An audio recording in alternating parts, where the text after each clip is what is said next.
Nigeria itself is teetering on the brink of social, political, environmental, and geocentric collapse. I could see the coming to this juncture years ago, and of course, over and over again, I had before now and a plethora of time in a regular cycling deemed said that the country without moral value and knowledge-based system is bound to fail. I had mentioned always that Nigeria's primary or fundamental problem is not institutions, either corruption or such other colours as popularly claimed by so many people, but intellectual poverty, absence of knowledge-based system, and national ethics and orientation. Unfortunately, a vast majority of the people, if not all the people, do not know this. Here lies the problem affecting human rights values, the social system, the political system, the economy, and the environment.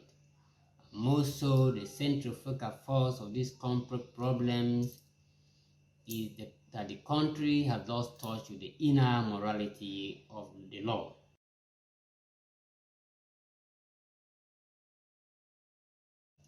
You must agree with me that as of recent, the country of Nigeria has self-tracked into Nazism. You will also agree with me that as of recent, the protesting youth issued a 5-point demand that appears quite reasonable, albeit my reservation. Also, that the federal government of Nigeria, under the aegis of General Muhammadu Buhari, the Nigerian president, registers acceptance to those demands by announcing its program agenda for police reform.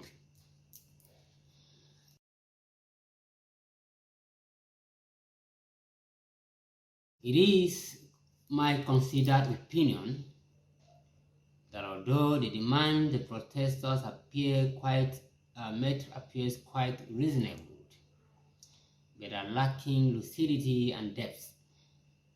And I hasten to add that the response agenda of the government on the talk of police reform issued by the federal government are not only meretricious, indeed there is no passive reflection of sustainable solution to the problem that leads critical mass youth protests and civil uprising of Nigeria.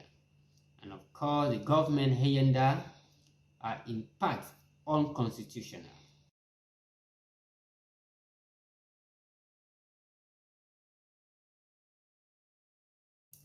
I am here to bring to your knowledge the actual nature of the crisis that has of recent clocked Nigeria, its causal factors and sustainable solutions. I believe that you are aware, of course, it is undeniable that on the 20th of October 2020, Nigerian peaceful and unarmed protesters lost their lives following an unwarranted and unprofessional engagement of the Nigerian military at a place known as Lekki Toll Gate in Lagos, state of Nigeria.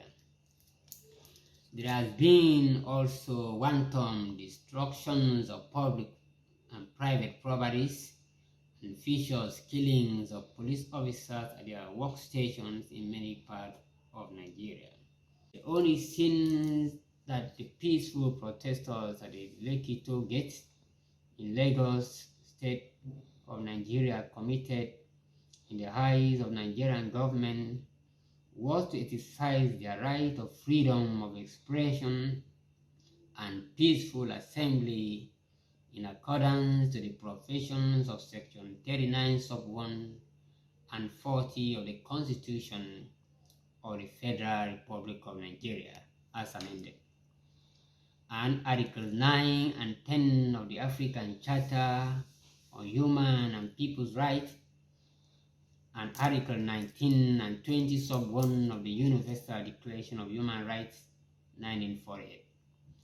These unconscionable and horrifying actions of the military against the life of Nigerian citizens and that of hooligans, or will I call them civilian murderers, against the life of police officers, constitute a deliberate and gross vulnerability on the right to life envisaged in Article 3 of the Universal Declaration of Human Rights 1948, Article 4 of the African Charter on Human and People's Rights 1981, and Article 33 sub 1 of the Constitution of the Federal Republic of Nigeria 1999 as amended. This right to life is fundamentally enshrined in the sacred books of all known religions and sects. The desecration of symbols of traditional authority, as well as vandalism on sacred places of worship and cult building, memories have overwhelmed me. Sadness oppresses me, and I feel brokenhearted. It also gives me a sense of an impending death of democratic dispensation in Nigeria.